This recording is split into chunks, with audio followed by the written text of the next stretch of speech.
كنت بنهج من الجري، مش عارف ايه سبب ان اجري في الضلمه دي. القبور على يميني وشمالي، وسامع صوت من ورايا كأن حد بيجرجر جنزير وراه على الارض. اخر حاجه فاكرها اني كنت بزور قبر جدي، ورغم ان ابويا مات بعده بسنين طويله واندفن في نفس القبر، لكن ما كنتش عارف ليه جدي بالذات. الوقت اتاخر عليا، لكني ما حبيتش امشي. كنت عاوز اقعد هنا اطول وقت ممكن، لكن ما كنتش اتصور اني اتحط في موقف زي ده. الدنيا بقت كحل، السما ما كانش فيها نجوم ولا قمر، زي ما تكون اتحولت لحتة قماشة سودة. احساس مخيف ومفاجئ خلاني عاوز اهرب من المقابر، بس لقيت الشوارع كلها مقفولة. كنت بجري من هنا لهنا، وفي النهاية الاقي الشارع مقفول بقبر، والغريبة ان لازم القبر ده يكون مفتوح. كنت بحس انه عاوز يبلعني، وساعتها كنت بجري في اتجاه تاني كأني بهرب منه. كل ده وصوت الجنزير كان ورايا وقريب مني جدا، وبرغم كل محاولاتي عشان اهرب لقيت ايد ضافرها طويلة ولونها احمر بتزقني جوه القبر المفتوح. اهلا بيكم من جديد، معكم ايمن ابو العلا، ودي قناة قارئ. النهاردة على غير العادة اول مرة هننشر قصة باللهجة العامية المصرية، وهي قصة حكايات الشيخ عبادة للكاتب محمد عبد الرحمن شحاتة، وإن شاء الله تنول إعجابكم. بس يا ريت أسمع رأيكم في الكومنتات، وتقول لي عجبتك القصة باللهجة العامية ولا الأفضل باللغة العربية الفصحى، ولا نعمل تنويع بين الاتنين. وطبعا قبل ما نبدأ القصة ما ننساش ندعي لأهلنا في غزة، اللهم انصرهم، اللهم ثبت أقدامهم، اللهم سدد رميهم. وأهلنا في باكستان إن شاء الله ربنا ينصرهم ويرفع راية الإسلام. ويلا بينا نكمل القصة.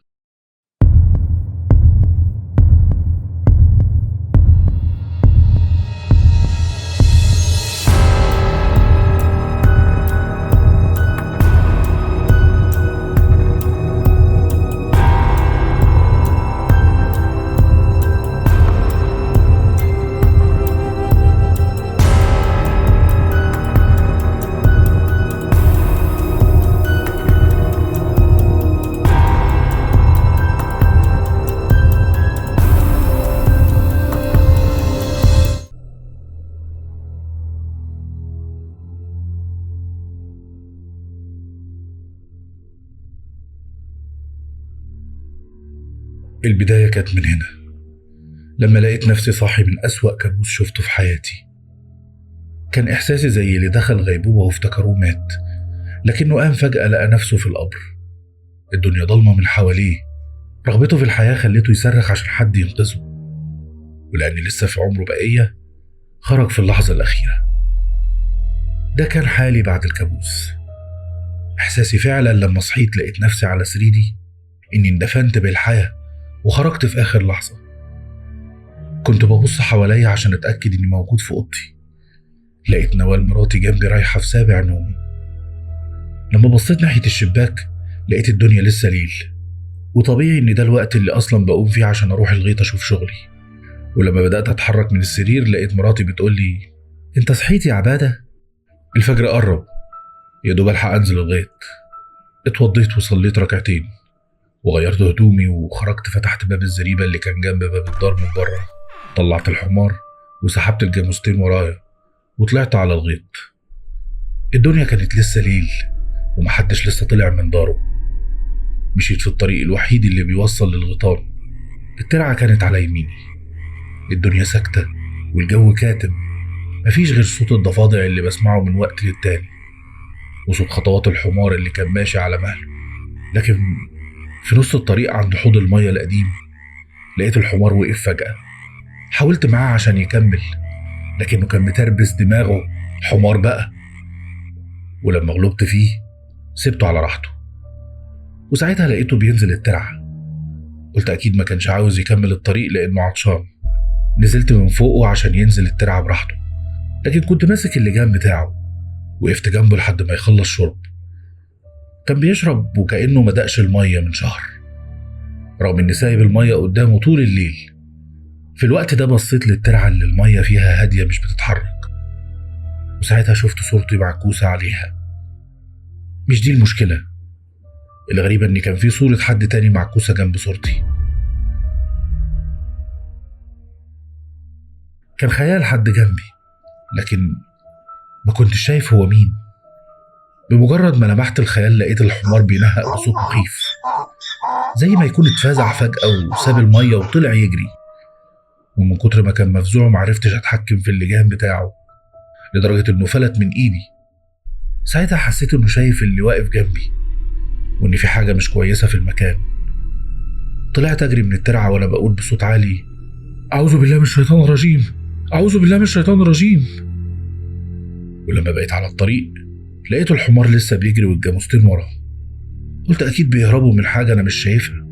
ما فكرتش كتير، لقيت نفسي بجري بكل قوتي عشان احصلهم.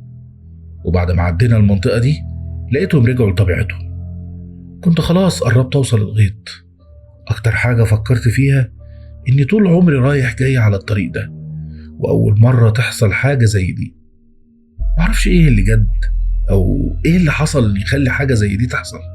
ده حتى ما سمعناش من اي حد ان حصلت معاه اي حاجة غريبة على الطريق. ده غير اني مقتنع ان حتى لو حد قال حاجة من دي هتكون يدوب مجرد حواديت يخوفوا بيها العيال.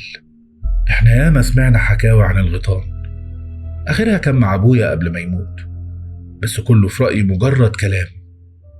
ولو صدقنا في كل اللي بنسمعه هنسيب اشغالنا وهنجري ورا الحكايات. بقيت اصبر نفسي بان دي تخاريف من الكابوس اللي شفته قبل ما اطلع من الدار. ولما وصلت الغيط دخلت الجاموستين والحمار في الجرن، وقلعت جلابيتي وبقيت بالسديري، وشمرت البنطلون عشان انزل افتح للمية تدخل تروي الزرع. مشيت على الجسر لحد ما وصلت للمكان اللي هفتح للمية منه، ونزلت على ركبي وقلت يا هادي. بقيت ابعد الطين بايدي عشان المية تدخل للارض، لكن معرفش ازاي لقيت الحمار ورايا. هو في العادي اني حتى لو سايب الحمار في الجرن من غير ما اربطه عمره ما يمشي لوحده، لكن انا متأكد ان ربطه. بس يمكن هو لسه خايف من اللي حصل وحاول يهرب وفك الرباط. ما كملتش فتح المية، قلت اوديه الجرن وارجع اكمل.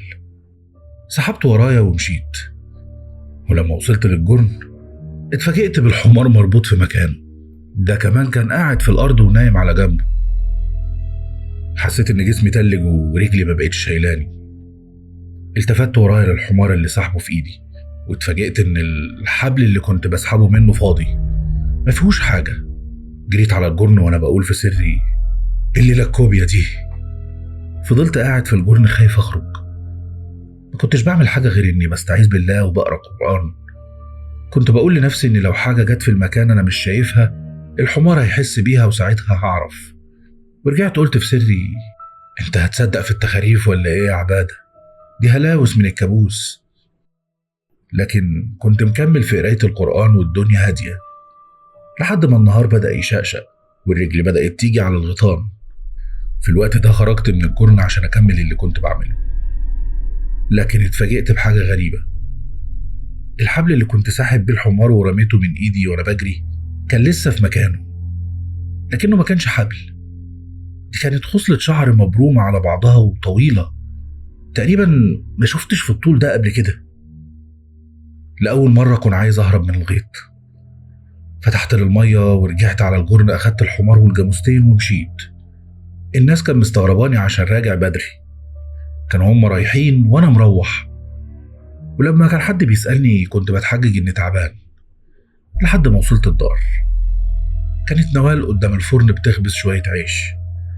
أول ما شافتني استغربت وقالت لي: مالك يا راجل؟ إيه اللي رجعك دلوقتي؟ نفضت دي جلابيتي وقعدت على الأرض وسندت ظهري للحيط وقلت لها: مفيش، تعبان شوية. كفالة الشر، ايه اللي تعبك؟ ما كنتش عايز اقول حاجة من اللي حصلت، وده اللي خلاني قلت لها: عاوز ارتاح شوية. طب مش هتفطر؟ ده انا كنت بخبز لك رغيفين وجايالك على الغيط. لا ماليش نفسي اكل. دخلت الأوضة ومددت على السرير، كنت بفكر في الكركبة اللي ما خلتش اليوم يكمل. يا ترى ايه سبب اللي شفته؟ عيني بدأت تغمض، وعشان كنت بهرب من التفكير سبت نفسي للنوم. ما هو النوم راحة زي ما بيقولوا، لكن يا ريت ما عملت كده. أنا لقيت نفسي من تاني بجري بين القبور في الضلمة،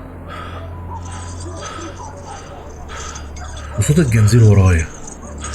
صحيت مفزوع، وزي ما سمعت إن الحلم لما بيتكرر بنفس تفاصيله أكتر من مرة ما بتكونش صدفة، دي بتكون رسالة.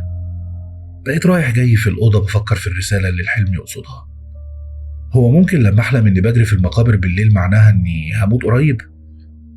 لكن الموت في علم الغيب محدش بيعرف إن كان قرب ولا لسه. وساعتها افتكرت كلام سمعته بالصدفة من حد كنت بتكلم معاه، لما قال لي إن اللي بيحلم إنه بيجري بين القبور ده مصاب بسحر مقابر، عمل سفلي يعني مدفون في قبر. لكن رغم إننا في أرياف ما كنتش مقتنع بكل اللي بيتقال أو الناس بتعتقد فيه. خرجت بعد ما أكلت لقمة مع نوال عشان أرتاح من زنها، ورحت قعدت على القهوة. ما هو اليوم هيكون طويل. لكن كنت سرحان في دنيا تانية، ما انتبهتش لكوباية الشاي اللي حطها قدام الواد برع القهوجي غير لما قال لي الشاي قرب يبرد يا عم عبادة. لقيتني بقول في نفسي جاتك نيلة في صوتك اللي زي صفارة الضفدع. وبعدها قلت بصوت عالي ما تخافش يا اخويا هحاسب عليها. الوقت خدني لحد ما لقيت نفسي شارب يمكن 8 شاي، والعصر قرب، ولقيت نفسي بنده على القهوجي بصوت عالي وبقول له واد يا برعي. نعم يا عم عبادة. ما شفتش عمك زكريا؟ ما جاش القهوة من يومين، شكله تعبان. تعب لما ياخدك يا بعيد، مقبولة منك. انت عارف انه مزاجنجي، يوم بيجي واتنين لأ، ممكن تلاقيه جاي دلوقتي. الملل بدأ يقتلني، قررت احاسب على الشاي واقوم. لكن رجعت قعدت في مكاني من تاني لما لمحت زكريا جاي من بعيد، ولما وصل القهوة وسلم على كل اللي قاعدين زي عوايده ندهت عليه. سحب الكرسي اللي جنبي وقعد وقال لي مالك يا عبادة؟ شكلك متغير، هو في حاجة؟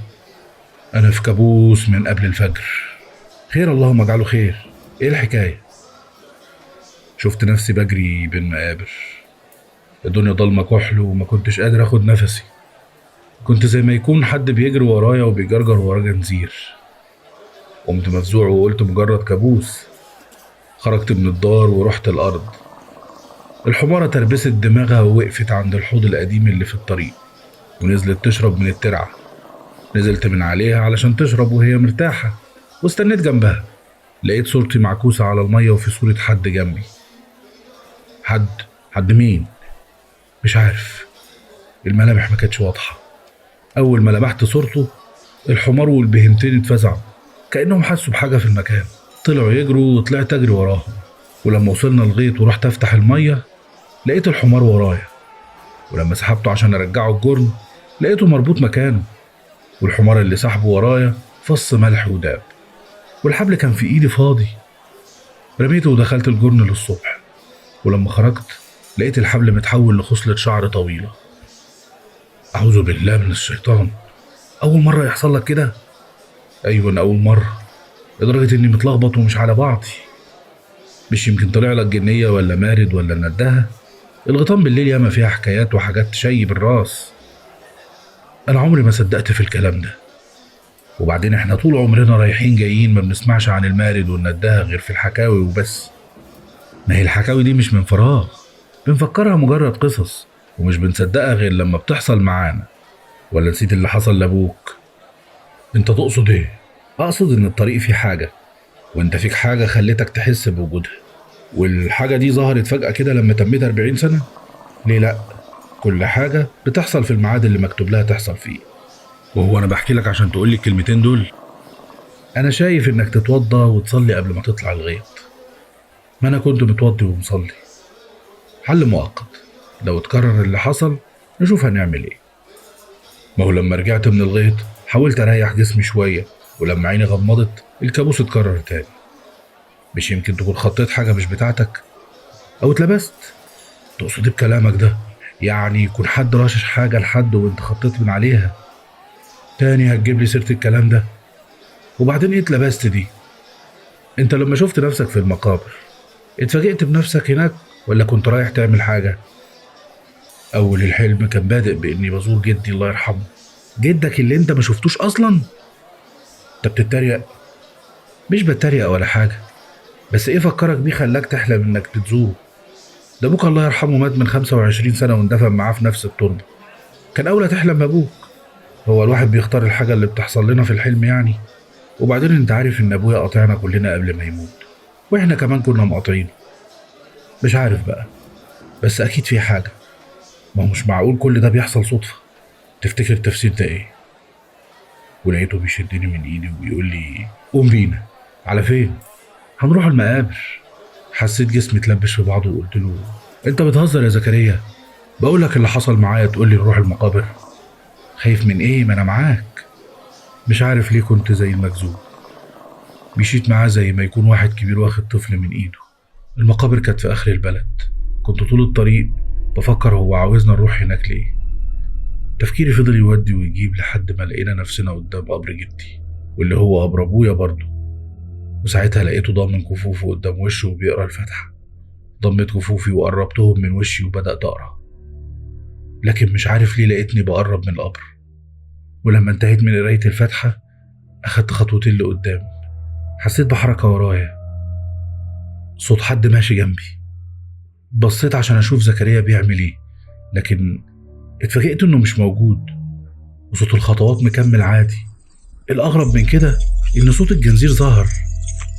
كنت شايف في الأرض خط بيترسم قدامي مكان ما الجنزير بيتحرك، لكن ما كنتش شايف الجنزير نفسه. من كتر الخوف اللي كنت فيه لعنت نفسي إني سمعت كلامه وجيت معاه. حاولت أهرب وما فكرتش هو ممكن يكون راح فين، لكن اللي شفته في الكابوس بيتكرر دلوقتي وأنا صاحي.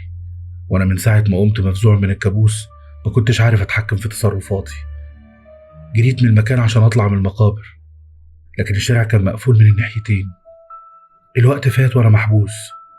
صوت الجنزير موجود، ومكان ما بيتجرجر بيترسم خط في التراب. الليل بدأ يدخل. كل ما الوقت كان بيفوت قلبي كان بيتقبض أكتر. ولما فقدت الأمل إن أخرج قعدت في الأرض. الدنيا ضلمت وما بقيتش شايف قدامي كويس، وزي ما تكون الدنيا اتملت ضباب. وظهر قدامي حد ما كانش باين هو مين. في الأول افتكرته زكريا، لكن لما دققت لقيت إن اللي شايفها قدامي رجلين معيز. بعدها ظهرت قدامي إيد بتحاول تقرب من وشي. كانت ضوافرها طويلة ولونها أحمر. بدأت أزحف وأنا قاعد في الأرض عشان أهرب منها، لكن فجأة إيد مسكتني من كتفي. حسيت وقتها إني اتكهربت، لكن سمعت صوت بيقول يا عبادة قوم.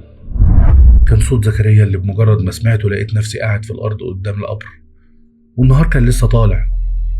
بصيت حواليا وأنا مذهول. بلعت ريقي وحاولت أتكلم. لساني كان زي الخشب بيتحرك بالعافية. قلت له بصوت مهزوز كنت فين يا زكريا؟ أنا جنبك من ساعة ما وصلنا، بس أنت اللي مش على بعضك. عمال تتلفت يمين وشمال. قعدت في الأرض تزحف وبدأت تصرخ. مالك فيك إيه؟ كنت بتلفت حوالين نفسي زي ما أكون في مكان غريب عليا. قلت له الكابوس اتكرر معايا تاني. أنا شفت كل اللي حصل معايا دلوقتي. يا مثبت العقل والدين، مالك بقيت بتخرف كده؟ انت شارب حاجة ولا ايه؟ ما انا معاك اهو، مفيش حاجة. اقسم لك بالله شفت اللي حلمت بيه، وشفت قدامي حد برجلين معيز. بقول لك ايه، انا جسمي بدأ يتلبش. بطل الكلام الفارغ ده ويلا بينا نمشي من هنا، الواحد مش ناقص. ومدلي ايده عشان اقوم. وقفت بالعافية وسندت على كتفه ومشينا. خرجنا من المقابر ووصلني لحد البيت، وساعتها سابني على الباب وقال لي انه هيجي يطمن عليا. ولما دخلت قابلتني نوال وهي بتخبط بايديها على صدرها وبتقول مالك يا عبادة؟ ايه اللي عمل في هدومك كده؟ زقيتها بايدي عشان اقعد على الكنبة. ما كانش فيا حيلة اقف على رجلي. وساعتها كملت كلامها وقالت لي ما ترد يا راجل، كنت فين؟ ده انا استعوقتك. هاتيلي شوية مية. جابت لي اشرب. ولما بدأت اخد نفسي قمت دخلت الأوضة وغيرت هدومي، وبعدها قعدت على السرير. وساعتها نوال جت وقالت لي مش هتقول بقى حالك مدهول من الصبح ليه؟ ملقتش مفر من إن أحكي لها. كانت مع كل كلمة بقولها بتلطم على صدرها وبتقول يا لهوي يا لهوي يا لهوي. ولما قلت كل اللي حصل معايا قالت لي انت أكيد حد عامل لك حاجة. حد مين اللي هيعمل لي حاجة؟ ما انت عارفة اني ماليش عداوة مع حد، ولا بصدق في الكلام ده أصلا. مرضى النفوس كتير يا اخويا ولا تعلم، وبعدين ما انت ابوك حاله كان غريب برضه قبل ما يموت. لولا اني كنت مشغول بحالي كنت طلقت نوال في اللحظة دي. هي عارفة اني مش بطيء سيرة ابويا، بس التعب اللي حاسس بيه في جسمي من وقت ما صحيت قبل الفجر كان قاتلني. راسي بدأت تتقل وعيني بتغفل. طلبت منها تطفي نور الأوضة وتخرج عشان أنام. ساعتها قالت لي مش هتاكل لقمة الأول؟ ماليش نفس لأي أكل. ما اتكلمتش كتير، طفت النور ووربت الباب وراها وهي خارجة، وأنا غمضت عيني. كنت ما بين إني نايم وصاحي، وحتى حسيت بنوال وهي داخلة بعد شوية تنام جنبي. قضيت الليل قلقان لحد الميعاد اللي المفروض إني بقوم أروح فيه الغيط، لكن من ساعة اللي حصل امبارح وأنا واخد قرار إني مش هخرج قبل الناس. أنا اللي علمني الحكاية دي أبويا، وهو كمان اتعلمها من جدي. كانوا بيروحوا الغيط قبل الفجر بوقت طويل، لكن توبة إني أعمل كده تاني. استنيت لحد ما أذان الفجر الأولاني أذن. في الوقت ده الناس بتبدأ تطلع على الغيط. قمت وبدأت أجهز، ولقيت نوال قامت من النوم وبتقول بصوت كله نوم: أنت خارج يا عبادة؟ مش هترتاح؟ رديت على كلامها المايع وقلت لها: عاوز أنا أقعد جنبك زي الحريم؟ هطلع أروح الغيط وأشوف مصالحي. أنا كان قلبي عليك. وزي كل يوم خرجت من الدار على الزريبة وسحبت الحمار والجاموستين، لكن كل اللي اختلف إني ما كنتش لوحدي على الطريق. حتى الناس كانت مستغرباني. كنت بالنسبة لهم طالع متأخر. ولما وصلت عند الحوض القديم على الطريق سمعت صوت الجنزير زي ما يكون خارج من وراه. قلت دي تهيؤات. كملت ووصلت لحد الغيط، تممت على الأرض وبعدها قعدت في الجرن. ولعت شوية حطب وطلعت عدة الشاي. الصداع كان هيقسم دماغي نصين، وكانت طالبة عدل دماغي بكوباية شاي. ويا دوب الشاي بدأ يغلي ولقيت نوال داخلة عليا الجرن ومعاها المنديل اللي أحيانا بتجيب لي فيه الأكل. أول ما شفتها قلت لها: إيه اللي جابك يا ولية؟ جايبه لك لقمة تاكلها بدل ما انت مشيت على لحم بطنك. مش كنت تعرفيني انك جاية؟ أعرفك؟ اوعى يا راجل تكون تعرف واحدة عليا وبتجيلك هنا وخايفة أجيلك فجأة تاخدك يا بعيدة. ايه الكلام الماسخ ده؟ حطت المنديل على الكنبة الخشب اللي في الجرن وقعدت جنبه. وساعتها طلعت أجيب شوية حطب عشان النار اللي بدأت تنطفي. لكن وأنا بره الجرن بصيت عليها لأني كنت مستغرب طريقة كلامها. لكن لما بصيت عليها من بعيد ما كانش كلامها بس هو اللي غريب، ده ملامحها ما كانتش هي الملامح اللي أعرفها. كانت أجمل بكتير، كأنها واحدة تانية. لكن الحلو ما بيكملش. بدأت أرجع لورا والحطب اللي جمعته من الأرض يقع من إيدي لما لقيتها بتهز في رجليها وهي قاعدة، اللي كانوا رجلين معيز. بقيت أجري في الأرض وأنا بقول: يا سنة سخة يا أولاد، هو إيه اللي بيحصل معايا ده؟ لكن قررت إني مهربش. بدأت أقرب من الجرن وأدور عليها، لكن ما كنتش شايفها. قلت أكيد قعدت في ركن كده ولا كده. لكن لما دخلت الجرن ما لقيتهاش. ما كانش فيه غير المنديل، كان موجود مكان ما سابته. قربت منه وفتحته وأنا مرعوب، وساعتها لقيت فيه خصلة شعر طويلة وملفوفة. حسيت إن قلبي هيقف من الخوف، لكن ما كانش قدامي غير إن أربط المنديل تاني وأخليه معايا. لبست جلابيتي وأخدت الحمار والجاموستين ورجعتهم على الزريبة، لكن كنت واخد قرار إني مش هدخل الدار. أخدت المنديل باللي فيه ورحت على القهوة. ولما وصلت ناديت على القهوجي وقلت له: واد يا برعي، أنت عارف بيت زكريا؟ أنا عارف بيت كل واحد في البلد. طب يا أخويا بطل لمضى وروح قول له إني مستنيه على القهوة. واستنيت على الترابيزة اللي دايما بقعد عليها. وأول ما زكريا وصل كان وشه مخطوف وسألني: إيه يا عبادة، جايبنا على ملاوش دلوقتي ليه؟ عشان اللي حصل معايا النهاردة تاني وتالت ورابع، وشكلي مش هيبقى ورايا غير الموال الزفت ده. إيه اللي حصل؟ قاعد أعمل كوباية الشاي في الجرن ولقيت نوال داخلة عليا بمنديل فيه أكل. وفيها إيه؟ فيها إيه لما مراتك تجيلك الجرن؟ مش فاهم. ما هي ما طلعتش نوال. يعني إيه نوال ما طلعتش نوال؟ أهو ده اللي حصل. في البداية كلامها كان ماسخ معايا.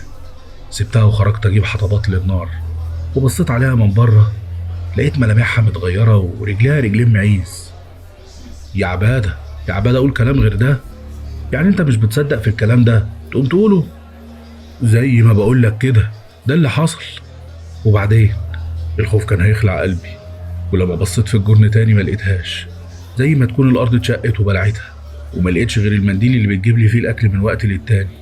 ولما فتحته لقيت فيه خصلة شعر. وفين المنديل ده؟ ما هو قدامك اهو يا زكريا. وشاورت له على المنديل وكملت كلامي: افتح بنفسك وشوف.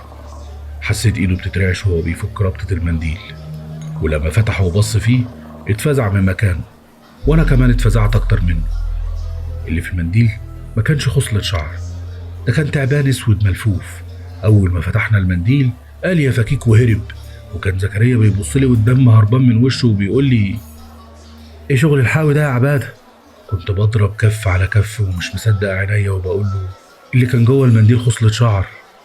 وانت شايف اللي جري قدامك ده خصلة شعر ولا تعبان؟ ده حنش يا عباده. اسمع بقى، انت حالتك دي ما بقتش يتسكت عليها. بالطريقه دي كلها يومين وتتجنن، ومش بعيد تحدف الناس بالطوب. والعمل، تعال نروح للشيخ رؤوف نقول له على حكايتك ونشوف هيقدر يساعدك ولا لا. وما تقولش بقى تخاريف والفلسفه الفاضيه بتاعتك دي، اهو انت شفت بنفسك. مش عارف ليه رجعت بالزمن كام سنه ورا، قبل ابويا ما يموت بحوالي 3 سنين. لما رجع يوم من الغيط وكانت حالته حاله، بيزعق وطايح في كل اللي قدامه. يوم ضرب امي وكانت دي اول مره يعملها. كنا كلنا خايفين منه، وفضل على الحال ده لحد ما وقع في الارض وهو مغمى عليه. ولما اخدناه للدكتور عرفنا ان عنده نوبة صرع. الموضوع كان غريب وجديد علينا. لما الدكتور سألنا لو حد في العيلة كان عنده المرض ده، قلنا له ان العيلة ما فيهاش حد تعبان بنفس المرض. كتب له على أدوية، ومع الوقت بدأ يتحسن، بس حياته اتقلبت. بقى يقضي أغلب النهار بره ويرجع على النوم. ما كانش بيكلم حد فينا، خصوصا أمي اللي بقى نافر منها بدون سبب ومش بيطيق يبص في وشها. وبعد ما كان متعود يطلع الغيط قبل الفجر، بقى بيروح في نص الليل، وأحيانا بيبات هناك باليومين والتلاتة. وفي مرة واحد بلغنا إنه كان جنب الجرن بتاعنا بالليل وسمع أبويا بيكلم واحدة كانت معاه جوه. ولما قرب من الباب وبص عليه لقاه قاعد لوحده. ساعتها حكاية الصرع اللي جاتله دي كانت انتشرت في البلد، عشان كده الحكاية اتفسرت على إنها تهيؤات من التعب اللي جاله. لكن واحد ابن حلال كان قال لنا إن طالما التعب ده مش موجود في العيلة عندنا، لأنه غالبا بيكون وراثة، يبقى من الأفضل نشوف شيخ يعالجه، لأن الصرع ممكن يجي من مس شيطاني. وده بقى اللي خلى أمي أخدت قطر أبويا وراحت للشيخ رؤوف، لأنه مستحيل كان هيتجاوب ويروح معاها، لأنه أصلا كان مقاطعها وكارهها. أما أنا عن نفسي ما كنتش مقتنع باللي أمي عملته. لكنها لما راحت والشيخ كشف على أبويا عن طريق القطر، قال لها إن في جنية من تحت الأرض عشقها. ده كمان قال لها إنها متجوزاه، وده اللي مخليه بعد عنها لأنها كرهته فيها. وساعتها الشيخ وعدها إنه يحل المشكلة ويعمل اللي يقدر عليه، لكنه ما قدرش يعمل حاجة. وبعدها بكام يوم بنصح أمي لقينا السر الإلهي طالع منها. وقرايب أمي وقتها صمموا إنها تدفن عندهم مش في مقابر أهل أبويا. كمان ما كنتش مقتنع إن أبويا بيعمل ده غصب عنه، ولا مقتنع بحكاية مس ولا جنية من تحت الأرض تتجوز إنسان. عشان كده قطعت أبويا، لأني كنت معتبره سبب في موت أمي، لكنه مات بعدها ب2 سنين. ويمكن ده سبب إني شفت نفسي في الحلم بقرا الفاتحة لجدي مش لأبويا، رغم إنهم الاتنين مدفونين في نفس القبر. لكن لقيت تفكيري رايح ناحية أنا، وبدأت أقول لنفسي: هو اللي كان بيحصل لأبويا حقيقة وغصب عنه وأنا ظلمته؟ يعني ممكن يكون فعلا جنية كانت مسيطرة عليه وعلى أفعاله، لحست مخه وخلته ما يفكرش غير فيها ويقضي الليل في الغيط معاها. انت يا أخينا رحت فين؟ ها ايه، بكلمك وانت ولا هنا. معاك. تعال نروح للشيخ رؤوف. بلعت ريقي وقلت له: هو لسه عايش؟ ده صحته أحسن مني ومنك. أخدنا بعضنا ورحنا له. بيته كان في آخر البلد وسط كام بيت محذوفين، ما كناش عارفين إن كانوا تبع بلدنا ولا البلد اللي جنبنا. وعشان حظنا اللي مش عارف إن كان حلو ولا وحش، لقيناه موجود. كان معايا المنديل في جيبي. دخلنا وقعدنا في أوضة عادية ما فيهاش غير كنب وترابيزة فوقها مبخرة. الشيخ رؤوف سألنا عن الحكاية اللي رايحين له عشانها، قلت له كل حاجة بالتفصيل، لكن لقيته بيقول لي ايه اللي في جيبك؟ افتكرت ان مفيش في جيبي غير المنديل، فقلت له منديل قماش. لقيته بيمد ايده وبيقول لي ناولني المنديل. طلعت المنديل ونفذت اللي طلبه مني، ولما مسكه في ايده قربه من وشه وبدأ يشم فيه وهو مغمض عينيه. وبعدها قال لنا المنديل ده في ريحة من تحت الأرض. قلت له وأنا بحاول أفهم كلامه يعني إيه ريحة من تحت الأرض؟ في ريحة كبريت. الريحة دي ما بتكونش غير في المكان اللي اتوجد فيه جن، خصوصا لو جن ناري.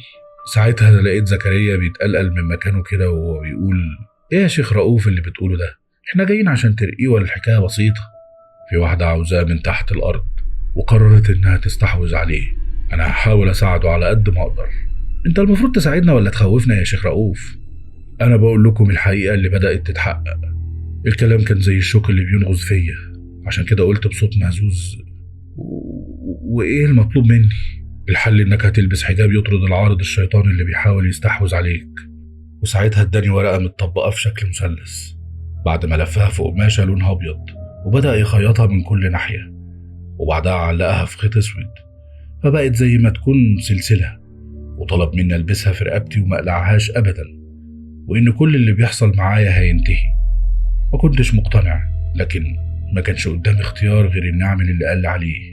وبعدين قال لي الحكاية بتبدأ بالتدريج، كابوس في التاني، وبعدها بتبدأ تحس إن الأحداث بتحصل معاك في الواقع عشان تبدأ تقتنع إن عقلك بيروح، واللي حواليك ينفروا منك وإنت كمان تنفر منهم، وتبقى مقطوع من شجرة وتقدر تسيطر عليك. قلت وأنا بحاول استفسر أكتر، هي مين اللي تسيطر عليا؟ جنية رايداك من تحت الأرض. وهي الحاجات دي حقيقة ولا كلام بنسمعه في الحواديت؟ بص لحالك هتعرف إن كان حقيقة ولا حواديت. وبعدها بصلي كأنه بيفتكر حاجة وقال لي أنت مش ابن المتولي؟ هزت راسي وقلت له أيوة الله يرحمه بقى. أبوك كان متجوز جنية من تحت الأرض، بعدته عن الناس وعن أمك، وكان بيقابلها في الغيط بالليل. الدنيا دارت بيا، مش عشان حكايتي اللي بقت غريبة ولا قناعاتي اللي اتغيرت في يوم وليلة، ده عشان عرفت دلوقتي إن حكاية أبويا ما كانتش مجرد كلام، وكنت خايف أوصل للمرحلة اللي هو وصل لها، نوبات صرع وانعزال عن الناس، ويبدأوا يشوفوني على إني راجل بركة وشيخ، والكلام اللي بيتقال ده هو الزمان بيعيد نفسه ولا إيه؟ كنت بسأل نفسي السؤال ده وأنا بحط السلسلة اللي فيها الحجاب في رقبتي. كلام الشيخ كان بيقول إنه مش هيقدر يصرف الجنية أو أيا كانت اللي رايداني، وإن كل اللي يقدر عليه هو الحجاب اللي الموضوع بقى مرهون بيه. خرجنا من عنده وما كنتش بتكلم، لكن لقيت زكريا بيقول لي حكاية ليها العجب، دايما بتقولي إن الكلام ده مجرد خرافات لحد ما وقعت في الخية، وأبوك كمان كان قبل منك. هي الجنية دي مفيش وراها غيركم ولا إيه؟ خلاص يا زكريا بطل كلام ماسخ. روحت البيت بعد ما أصريت إن أمشي لوحدي، ولما وصلت ما كانش ليا نفسي أتكلم أو أعمل أي حاجة. دخلت على الأوضة ونوال دخلت ورايا، ولما لاحظت السلسلة قالت لي إيه اللي في رقبتك ده يا عبادة؟ قلت لها وأنا بتكلم بالعافية النصيب، كل واحد نصيبه بيطبق في رقبته. ونمت من غير ما أتكلم، وصحيت على معادي قبل الفجر، ورغم إني مقرر مخرجش أروح الغيط قبل الناس، بس غصب عني خرجت من الدار وأخدت الحمار ورحت كأن حاجة ندهتني. وفي الطريق عند الحوض القديم الحمار وقف زي المرة اللي فاتت. في اللحظة دي كنت متأكد إن تصرفه مش حمورية ولا حاجة، أنا كنت واثق إنه وقف غصب عنه، ومش عارف ليه نزلت من فوقه ووقفت جنبه، وساعتها سابني وهرب. كان بيجري ناحية الأرض، ولما بقيت لوحدي سمعت صوت الجنزير كان جاي من ناحية الحوض القديم والترعة. بصيت ناحية الصوت وشفتها، كانت طالعة من ورا الحوض، بشرتها بيضة وشعرها طويل ولونه اسود زي الليل ومفروش على الأرض من وراها. بدأت تقرب مني، كان نفسي أهرب، لكن حسيت إني متسمر في الأرض. ولما وقفت قدامي قربت وشها مني، ريحة نفسها كانت زي الدخان، ولما قربت إيدها من وشي لقيت ضوافرها طويلة ولونها أحمر، نفس ضوافر الإيد اللي شفتها في المقابر. وقالت لي: هو مات، لكن اللي خلف ما ماتش. استنيت كتير لحد ما كملت 40 عشان انت شبهه الخالق الناطق. في اللحظة دي افتكرت إني شبه أبويا جدا، لكن أول مرة أحس إن الشبه بين أب وابنه يكون لعنة. وافتكرت إن أبويا بدأت تحصل معايا الحاجات الغريبة دي لما وصل سن 40، نفس سني. بعدها مشيت قدامي ناحية الغيط، ولقيتني ماشي وراها زي المجذوب، مش عارف أسيطر على نفسي. شعرها اللي كان بيجرجر وراها في الأرض صوته كان زي الجنزير، وأنا زي المسحور غايب عن الدنيا. حاولت على آخر لحظة إن أفوق، دورت على السلسلة اللي في صدري لكن ما لقيتهاش. لكن وهي ماشية بدأت أركز مع رجليها اللي كانت بتبان من تحت عبايتها مع كل خطوة والتانية. كانت رجلين معيز برغم الخوف اللي جوايا، لكن كنت مكمل غصب عني لحد ما دخلت الجرم. وأنا دخلت وراها وكان يدوب مفيش بيني وبينها غير 2-3 خطوات. ما بحبش أفتكر أي حاجة من اللي حصلت بعد كده، لكن لما النهار بدأ يطلع والناس بدأت تيجي على الغيط لقيتها اختفت فجأة من جنبي. وساعتها لمحت التعبان اللي طلع من المنديل وهو بيزحف على الأرض وطالع من الجرن. في الوقت ده عرفت إن هي اللي كانت في المنديل لما زكريا فتحه على القهوة. ده غير إن اللي حصل النهاردة فسر حاجات كتير كانت محيراني. أغرب حاجة لما جيت أروح مسكت الحمار عشان أسحبه ورايا، لكن لأول مرة يتصرف كده كان بيهرب مني، لدرجة إنه هرب وراح على الدار لوحده. لأني لما وصلت لقيته واقف هناك. كنت راجع وطول الطريق حاسس بصداع هيكسر راسي، ما كنتش طايق الهدوم اللي عليا وكاره إن أرجع البيت. ولما دخلت شفت مخلوق مخيف قاعد على السرير، كان شبه القرد ووشه كله شعر. الغريبة إنه كان عارفني وبيتكلم معايا عادي وبيقول لي: أنت عامل إيه النهاردة يا عبادة؟ ولما وقفت مذهول من اللي بيحصل قلت له: أعوذ بالله من الشيطان الرجيم، أنت مين؟ بص لي بعينيه الغريبة وعمل نفس صوت القرد، وبعدها قال لي: يخيبك راجل، هو أنت شفت عفريت؟ مش عارف نوال مراتك؟ خرجت أجري من الدار لما لقيت إن القرد بيقول إنه نوال. مش عارف ليه رجلي أخدتني للمقابر. قعدت قدام قبر أبويا وجدي لحد ما النوم خدني. ولما صحيت لقيت نفسي بالليل، سمعت صوت الجنزير بيقرب مني، ولما بصيت ناحية الصوت لقيتها أخدتني من إيدي ومشينا لحد الجرن اللي في الغيط، وهناك فضلت معايا لحد ما النهار بدأ يشقشق واختفت. وبعدها خرجت من الجرن على شكل تعبان. الأيام فاتت ونسيت طريق دارنا، ما كنتش حافظ غير الطريق ما بين المقابر اللي بنام فيها بالنهار والغيط اللي بقضي فيه الليل. الجلابية اللي عليا اتقطعت وبقت كلها تراب، ما كنتش شايف ملامحي، لكن كنت حاسس دقني طولت هي وشعر راسي لدرجة إن أي حد يشوفني كان بيقول عني إني اتجننت. لحد ما في ليلة وأنا معاها في الجرن لقيتها بتطلع السلسلة اللي راحت مني وبتقطعها. في اللحظة دي آخر حاجة كنت فاكرها اتمسحت من نافوخي، لدرجة إني حاولت أفتكر أنا أخدت السلسلة من مين وما قدرتش. أنا ما بقيتش عارف غير كام حاجة بس: إني لما كنت بروح ناحية القهوة كان في حد بيحاول يفكرني بحاجات كتير، لكن فعلا ما كنتش بفتكر. كان بيقول إن اسمه زكريا، لكن ما افتكرش إن أعرف حد بالاسم ده ما كانش بيفكرني بنفسه بس، كان دايما بيفكرني بواحدة اسمها نوال. معرفش هي مين، لكن أنا معرفش حاجة غير اسمي، وإني بحب أكون في الجرن بالليل مع واحدة جميلة جدا، وإني بقضي النهار نايم قدام قبر مش عارف هو قبر مين، وإن الناس لما بتشوفني بتقول عني المجنون. إنما الشخص اللي كل ما يشوفني يفكرني بحاجات أنا مش فاكرها ده ما كانش بيقول عني مجنون، ده كان مسميني الشيخ عبادة.